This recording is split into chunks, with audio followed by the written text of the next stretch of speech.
Hey, what's up, you guys? I'm Whitney. I'm back again.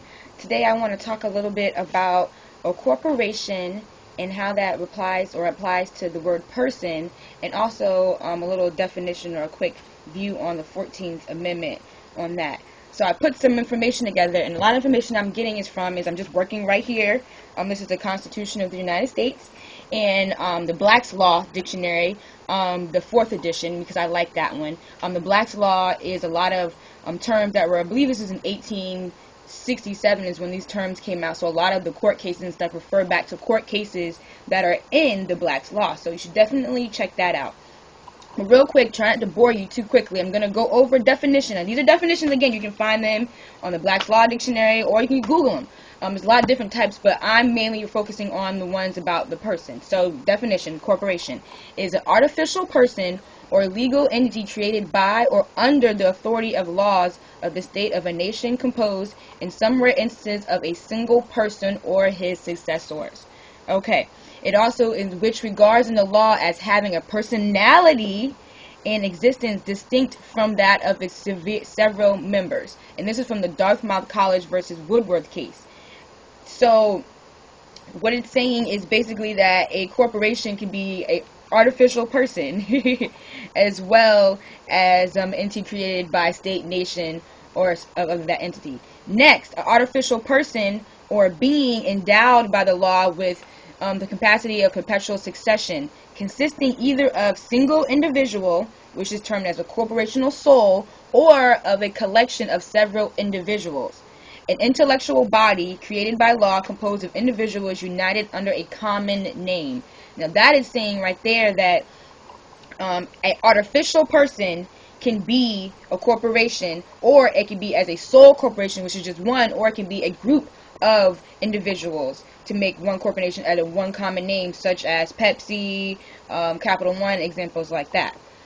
And also, it can use for certain purposes in the law, it is considered a natural person. Okay, so taking those, and you can look those up, that is the definitions of corporations. Remember, if you go down, if you're looking in the Black's Law, 4th edition, there's going to be a whole bunch of different definitions. Especially look at the small little writings, because it gets really small, and that's the stuff you really want to pay attention to.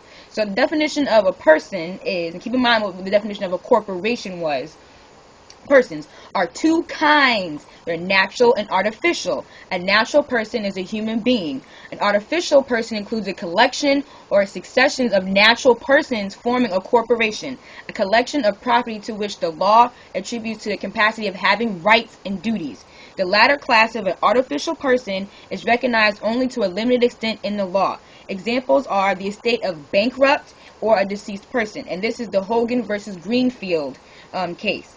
Alright, another part is, it has been held that when the word person is used in a legislative act, natural persons will be intended unless appear in the context to show that it applies as artificial persons. This is in the Blair versus Worley case. Now what that's saying is that if you don't acknowledge the fact that this court cases and all this is your corporational name in court, in legislative act, which is in court, then they're going to assume that you're talking about your natural person. So they're basically going to combine them together. And so they're going to combine your corporation, or should I say your personality or your mask name, and they're going to use that and use your natural person to do all the charges for.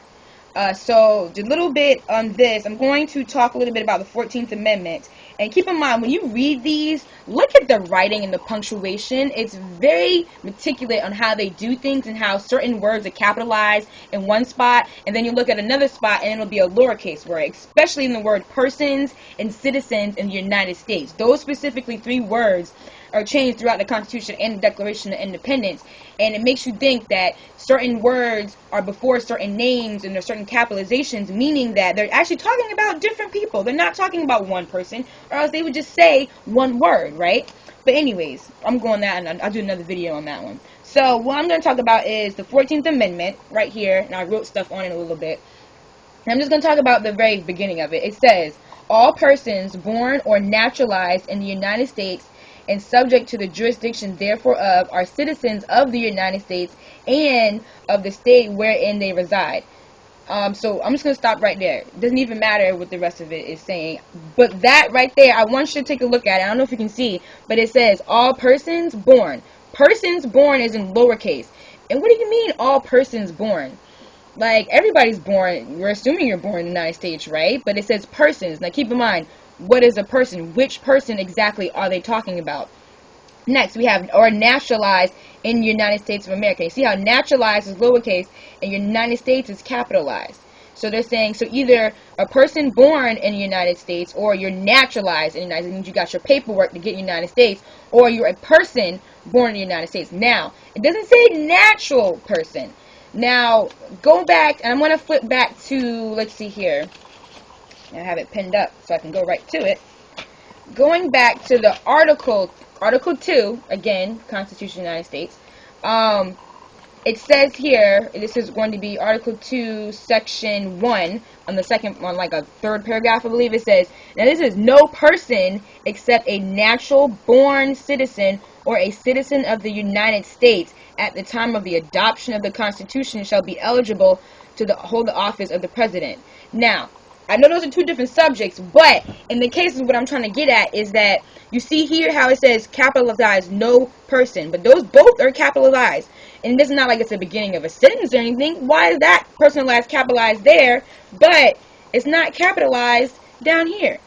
Makes you wonder, right? Like, why is it capitalized there?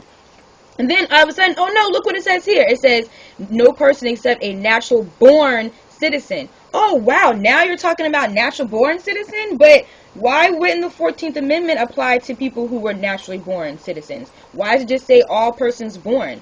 Wouldn't you assume that they would be natural born citizens? Right? Or they're talking about somebody else. Or could they be talking about your corporation person and they're talking about artificial people? So these are different people they're actually talking about. And take a look real quick. I'm not even going in depth, but look at how it says citizens of the United States is capitalized here. But over here it says citizen of the United States is lowercase here. Makes you think, right?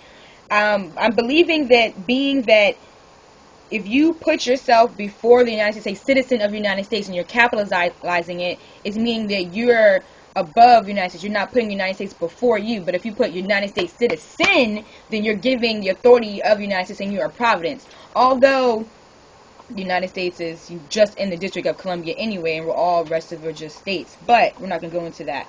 So that's just an example of that. I just wanted to go over that. And also, it talks a little bit, it goes into a little bit why President Barack Obama changed his name. Originally, it was, let's see here, it was that, what's his name? Where is his name at? Oh, it was like Barry Cerruto or something like that. And that's because when his mom came here, he changed his name. But originally, we all know his name was Barack Hussein Obama. He had in a book, it's called, I think, A Dreamer of My Father, Father of My Dream. He talks about why, you know, he's the search or his look for why he changed his name, and realizing that he said when he became conscious that he wanted to grow up. He wanted to grow up, which means, maybe he realized something, saying that using that name, the European name that's not truly his background, he was not going to be able to be the president of the United States, because having not realizing your true identification of your name means that you're not a natural born person, because you don't even know your natural name. So someone whose name, just an example, or a black or American or a Moorish person named, you know, John Doe. John Doe, okay, well, John Doe, that's obviously not his last name. That's a name from a previous slave owner, or down the line, you know, drifted on. So he would not actually be able to be the president of the United States because of that, technically, because his name doesn't even qualify him as a citizen of the United States, because he cannot even recognize his own culture. So think about that. Research that. Let me know what you think on it, and you know, send me some messages down there to think about it. Try to make it as fast as I can. I'm sorry. I'm gonna keep you updated. I'm breaking it down for information. Again, I'm just building and learning with other people, getting information, and when I get it, I will deliver it to you. So, all right, namaste. Have a great day. Love and peace.